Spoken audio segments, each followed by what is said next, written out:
Here's your host, John, with more classic movie reviews. Welcome to today's show. My name is John. As always, you can subscribe to the show on iTunes or follow the links to social media in the podcast show notes. You can also go to snarkymoviereviews.com to read notes, bios, and other random movie thoughts. Remember, this show is completely free and independent. All I ask is that you jump over to iTunes and give me a review. Today's movie is the really bad Big Jim McLain 1952 featuring John Wayne, Nancy Olson, and James Arness. This movie is supposed to be a film noir and a political thriller. I don't quite see it. The only good thing about this movie is so bad you will get a few chuckles. This was the first movie in which John Wayne played a modern, non-Western lawman.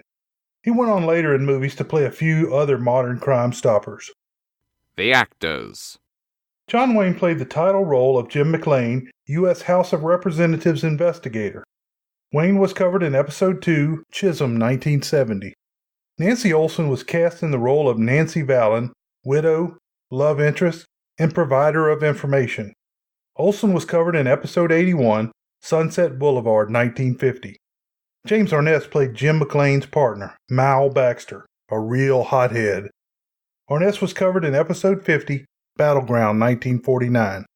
Alan Napier played the head communist, Sturrock. To me, Napier will always be the butler Alfred from Batman 1966 to 68. Velda Ann Borg played the role of Madge, the landlady. This actress started as a model but got a contract with Paramount. She later moved to Warner Brothers where she had 15 roles before a 1939 automobile accident resulted in her having total facial reconstruction. She continued to make films, although in a great many she was a, quote, brassy, man-hungry, lower-class sexpot, unquote. Her last memorable role was as Blind Nell in The Alamo, 1960. Borg died at the age of 58 from cancer, with over 100 roles to her credit. Hans Conrad played the role of Robert Henri. Hans was born in Baltimore in 1917. He studied acting at Columbia University and played many major classical roles on stage. He was a member of Orson Welles' Mercury Theater Company, and he was on all the early radio shows including My Friend Irma and the Edgar Bergen Charlie McCarthy Show. He was a prolific voice actor and was on the Woody Woodpecker Show 1944-48, the Bullwinkle Shows 1960 and 61 as the voice of Snidely Whiplash, and as the same character on the Dudley Do-Right Show 1959-61. He was the voice of Captain Hook and Mr. Darling in the animated Disney Peter Pan 1953. He also made dozens of movies. I remember him mostly for the 5,000 Fingers of Dr. T, 1953, as Dr. Turt Williker, and The Affairs of Dovey Gillis, 1953, as Professor Amos Pomfret. Of course, Paul Fix was in this movie with an uncredited voice appearance as Chauncey. Fix was covered in Episode 15, The Undefeated, 1969. Harry Morgan was the narrator voice. He was also uncredited. Harry Morgan was a prolific character actor that starred in over 100 films. He is known mostly as Colonel Sherman T. Potter on MASH 1974-83. Story. This movie is so pretentious that a narrator, Henry Morgan, quotes a speech about Daniel Webster and the strength of the country. Yes, Daniel Webster's dead, or at least they buried him. They say that if you go to his grave and speak loud and clear, Daniel Webster, neighbor, how stands the Union? Then you better answer, the Union stands as she stood, oak-bottomed and copper-sheathed, one and indivisible, or he's liable to rear right out of the ground. It then switches to the U.S. House of Representatives, House Un-American Activities Committee, HUAC meeting, and talks about how brave the members are for standing up to the attack against them. They have a guy testify, and they get mad when he uses the Fifth Amendment protection. Are you now, or have you ever been, a member of the Communist Party? I stand on my constitutional rights under the Fifth Amendment and refuse to answer the question on the grounds that I might incriminate myself.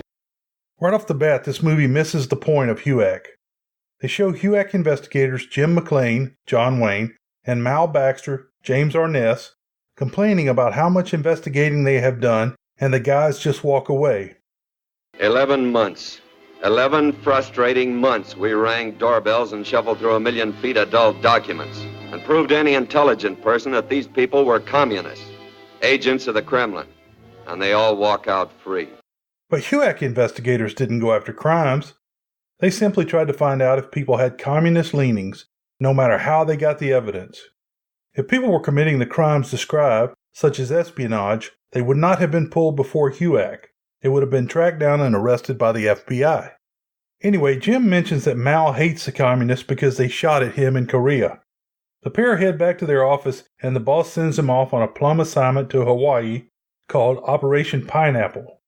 Travel is changed as they get off the airplane to music and hula dancers. Every passenger gets a flower lei and a kiss. They are met right away by a friendly newspaper man that wants to exchange information. They rent a duplex on the beach, on government per diem. On Sunday morning, they head out to Pearl Harbor and catch the picket boat out to the USS Arizona. It's strange to see the tower of the ship without the catwalk above it. As Jim narrates, he mentioned that Mal is visiting his brother, who is with his shipmates on the Arizona. It seemed strange saluting the quarterdeck, because it was hard to believe that we were standing on the topside fire control platform of the old Arizona. Battle-torn, fire-swept, and sunken though she is, USS Arizona is still carried on Navy lists as a fighting ship of the line. Those attackers weren't communist, they were fascist. Jim's narration reminds everyone of the date of the Pearl Harbor attack that brought the U.S. into World War II, in case they'd forgotten. They also show a clip of the USS Arizona steaming along. Jim and Mal start handing out subpoenas to party members in hopes that they will rat on higher-ups. Jim starts checking doctors' offices to see if anyone is treating Willie Nomaka, a Communist Party treasurer that supposedly had a nervous breakdown. When he gets to the office of psychiatrist Dr. Gelster, Gainey Whitman, he meets his secretary, Nancy Vallon, played by Nancy Olson. Nancy gives him every bit of information except what the man is being treated for. I'm from the Downtown Credit Association. We're checking on the credit of Willie Nomaka. He gave your office as reference. He's always paid our bills promptly. What's your home address, Sonia? 477 Front Street. He applied for credit and you don't have his home address? Well, frankly, lady, he's a little late on a loan payment. Wrote us he was sick. Well, he is sick. He's made almost daily visits the last month. Well, we get that stall from a lot of people. Just exactly what's wrong with him? I'm sorry, we're not permitted to give that information. My squadron ships out tomorrow. We're bombing the storage depots at Daiquiri at 1800 hours. We're coming in from the north, below their radar. When will you be back? I can't tell you that. It's classified. Jim asks her for a date because he is a red-blooded American, and she accepts. She then reveals that she is a widow. Party leader Sturak, Alan Napier, drops by Dr. Gelster's house and is told that all the top people are underground. Sturak tells the doctor to get rid of Nomaka. The doctor calls Nancy for the address of Nomaka. Back at the beach, Jim and Mal are meeting with the heads of all the local unions to get assurances that they will help with the investigations. Apparently they take the weekends off, and Jim and Nancy do all the tourist stuff. Nancy and Jim spend a lot of time staring at each other and not talking. Nancy falls hard, and she admits that Jim reminds her of her dead husband. You're different. Nobody noticed that before. You remind me of a tall, ugly fellow that didn't make it back to his carrier after a raid on Saipan. He shows her his investigator badge and proposes to her.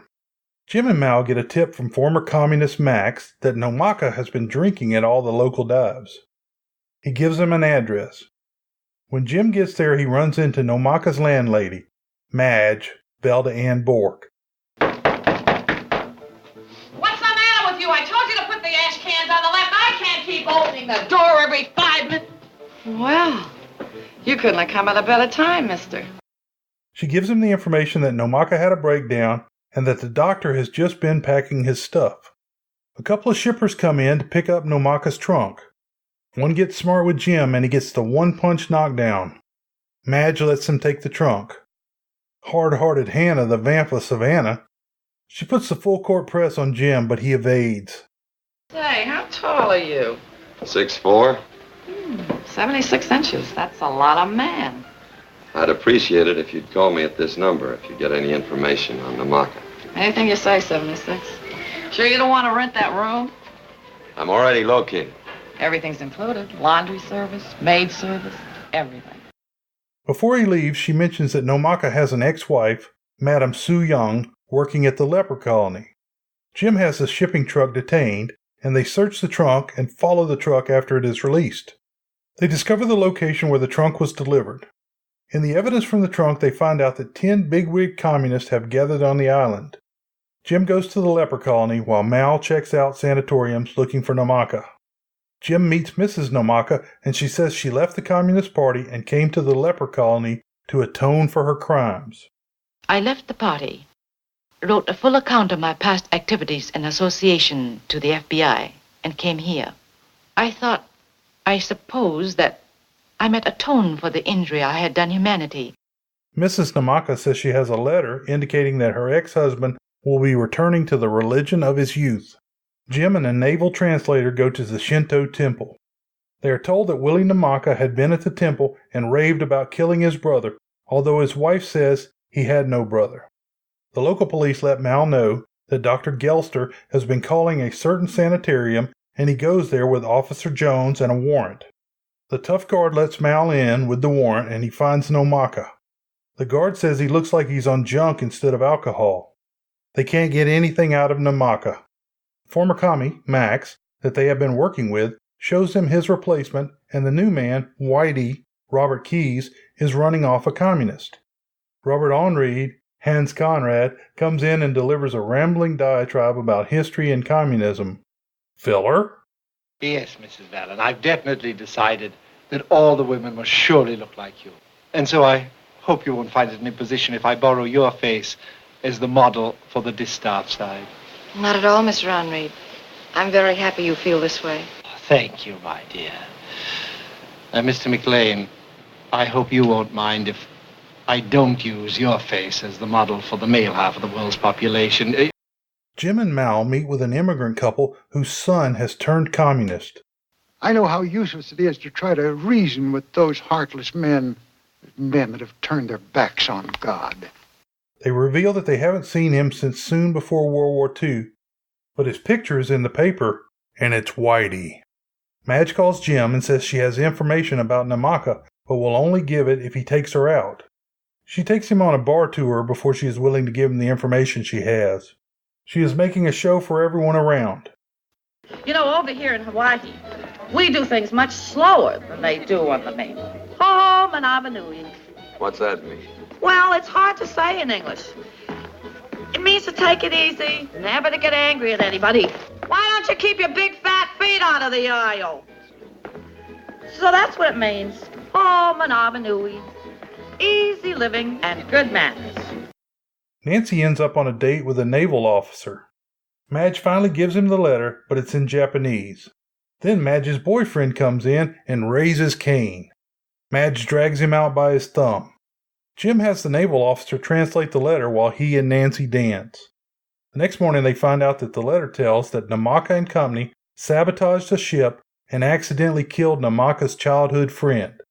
The Navy wants Jim to give a false letter back to Madge. Madge is really happy to see Jim back. She warns him that her boyfriend doesn't want him around. Mal goes over to a really swinging part of town. He walks into a house where Japanese people are playing some type of game like dominoes. The shipper comes out of the back and slugs Mal with a crowbar. Jim gets a call from the police that Mal is dead.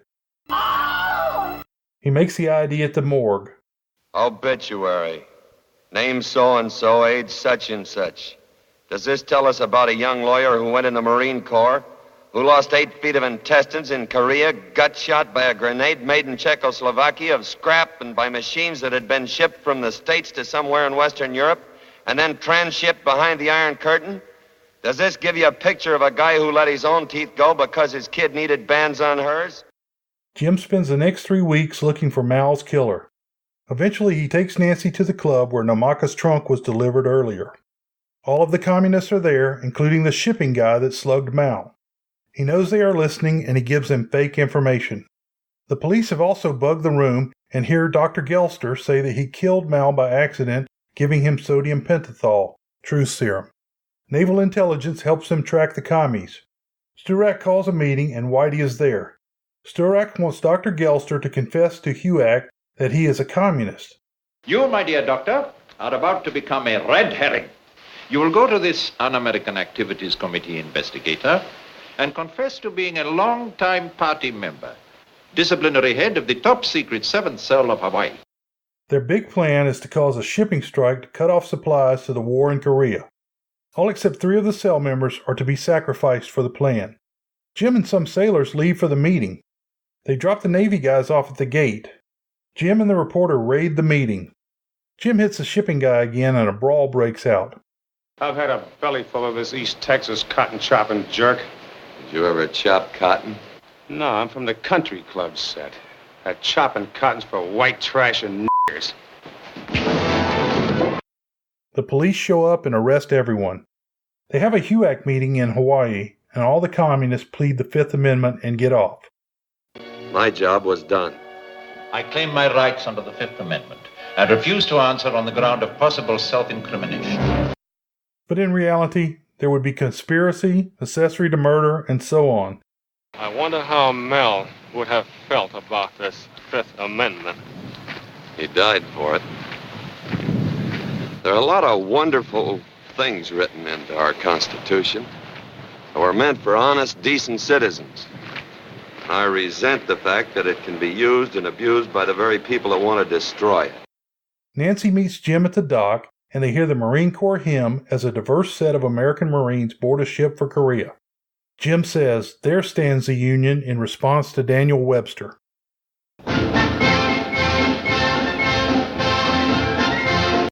Neighbor, how stands the Union now? There stands the Union, Mr. Webster. There stands our Union, sir. Notes. This film was shot on location in Hawaii in about 6 weeks.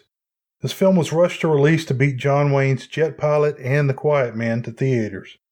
Nancy Olson thought this was a bad script, and she was a hardcore Democrat. She figured a 6-week vacation in Hawaii and a chance to work with John Wayne wouldn't be bad. She thought no one would ever see this film, but was shocked by how often it was on TV. This film has a cult following due to its campy anti-communist theme. In parts of Europe, the title of the film has been changed to Marijuana, and they have made the commies drug dealers with dubbing. Here's the world-famous short summary. Island girl lands a big city boy. If you enjoyed this week's show, please tell your friends, and if you really want to help, drop over to iTunes and give me a review. If you want to comment, recommend a movie, or just say hi, follow the links in the show note to my site. Beware the Moors.